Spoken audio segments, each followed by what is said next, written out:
Sir अभी दिल्ली विधानसभा चुनावों के परिणाम आए हैं। कांग्रेस का प्रदर्शन जीरो पे सिमट कर रह गई, बेहद निराशाजनक। क्या कहना चाहेंगे? हो चुका है। शर्म आनी चाहिए मोदी जी को। विदेश नीति में फेल, तमाम जगह हर मोर्चे पर भाजपा की सरकार फेल। दिल्ली में केजरीवाल जी फेल, सेंटर में मोदी जी फेल, और इनको जनता रही है झेल।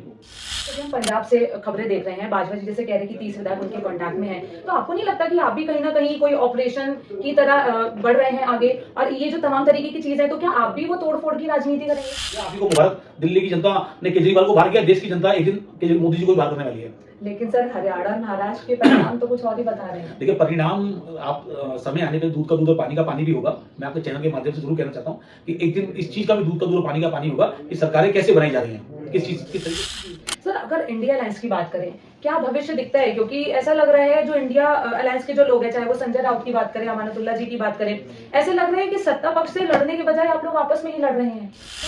तो देश की जनता के लिए लड़ रहा है। जो मोदी जी दिन में 10-10 बार कपड़े बदलते हैं, इसलिए लड़ रहा है। आप अगर मैंने तो एक चीज वो सुनी कि मोदी जी कहते हैं मैंने 35 साल भिक्षा मांग के खाई। अरे आप एमए की डिग्री लेने के बाद भी अगर भिक्षा मांग रहे हो तो ऐसे आदमी को तो मैं निकम्मा नकारा ही कहूंगा। जो कहीं ना कहीं एक मजबूत विपक्ष की जो भूमिका है, कमजोर नजर आ रहा है राहुल गांधी, क्या कहेंगे इसको लेकर? नहीं, ऐसा नहीं है। जो व्यक्ति पूरे देश में कन्याकुमारी से कश्मीर तक पैदल चला, ऐसा नेता, नौजवानों का नेता, गरीबों का नेता, मुस्लिमों का नेता, किसानों का नेता, बेरोजगारों के साथ खड़ा, जिस सेक्टर के लोगों को इस सरकार ने प्रताड़ित करने का काम किया, सबके साथ राहुल गांधी। जो इतनी बड़ी बड़ी बातें करने वाला प्रधानमंत्री, देश से झूठ बोलने वाला प्रधानमंत्री, बार बार 56 इंच की बात करने वाला, कहता है कि एक अकेला सब पे भारी। अरे एक अकेला सब पे भारी नहीं है, आप तो बीमारी है। मैं कहना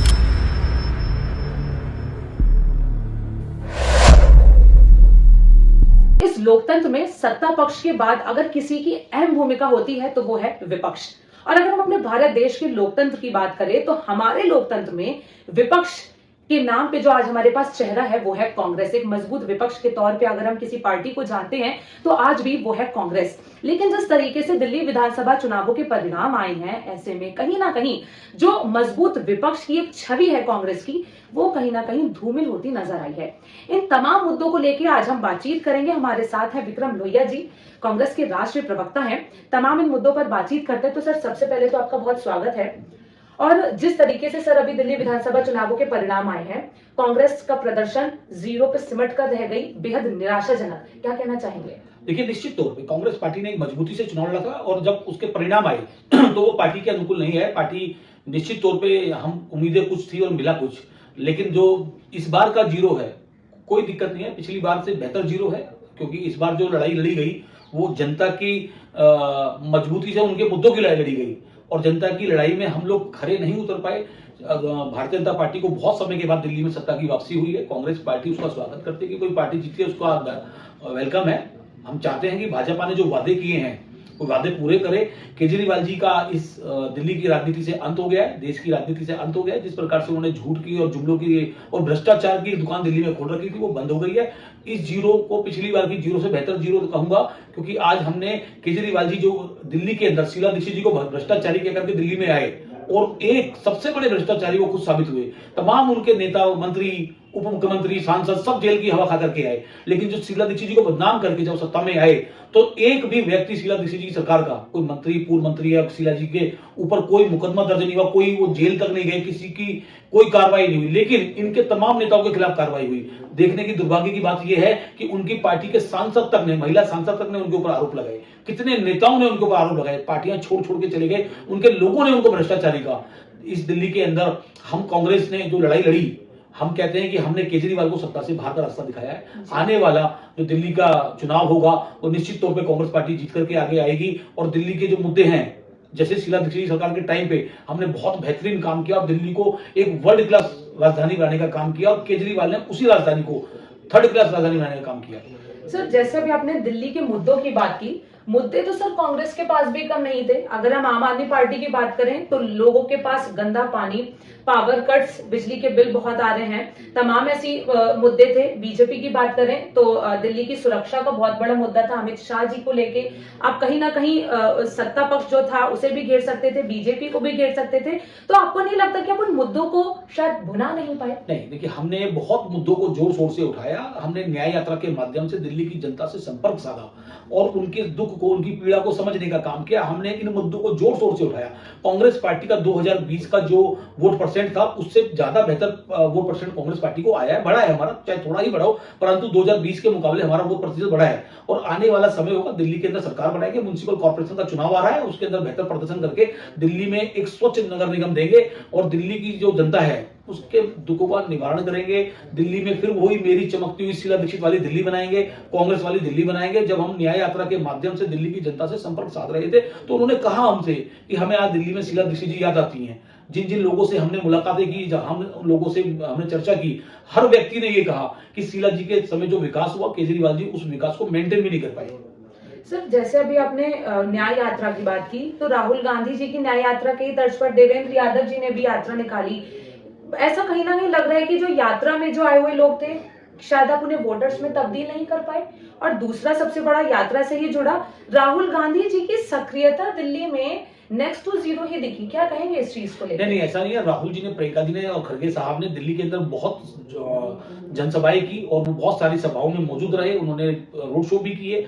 और रही बात कि हम वोटरों को, जो न्याय यात्रा में लोग चले, हम वोटरों में तब्दील नहीं कर पाए, हो सकता है कुछ कमी रही हो, कुछ कारण रहे हो। आने वाले समय में उन कारणों को दूर किया जाएगा, जो हमारी कमियां रही उनको दूर किया जाएगा, उनकी समीक्षा होगी।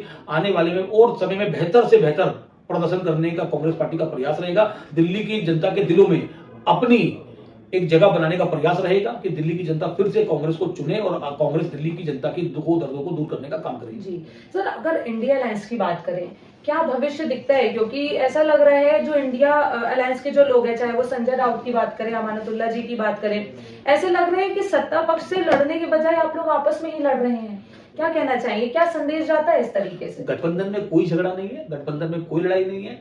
हाँ, गठबंधन के अंदर जरूर हर दलों के अंदर अपनी महत्वाकांक्षाएं होती है कि मुझे ज्यादा से ज्यादा मिले, मुझे बेहतर से बेहतर मिले, मेरी सुनवाई हो। लेकिन गठबंधन बहुत मजबूत है और सदा मजबूत रहेगा।